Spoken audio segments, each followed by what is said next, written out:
thigh bone and the leg bone, and we're going to then stuff it. We're going to use some plastic wrap as a casing. We're going to roll it up in plastic wrap after it's stuffed, and then we'll be able to poach it. And what we'll end up with will be like a ballotine. Okay? If I was going to roast it, which we could, but we're just not going to in this case, I could wrap it in cowl fat, or I could use a natural casing.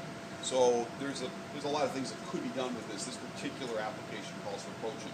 If I didn't have plastic wrap, I could use something else. I could just tie it if I wanted to with plastic wrap. Just, it's nice and convenient. The thing that I wanted to show you really was how to remove the leg without breaking the skin. And it's really easy, but it's not something that's very commonly seen. You loosen the skin around the knuckle, cut through the tendons, scrape that back, and then once that's loosened,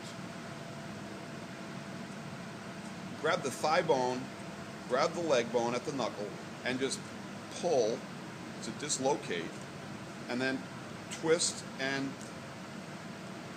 pop. And the leg bone comes right out clean, leaving everything else intact and whole, right?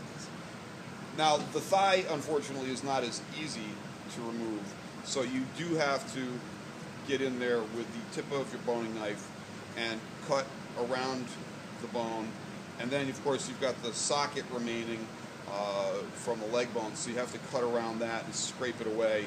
And depending on the age of the chicken, you may actually have some tendons that have to come out as well. But removing that first bone is so easy and clean, it's kind of hard to resist not doing it.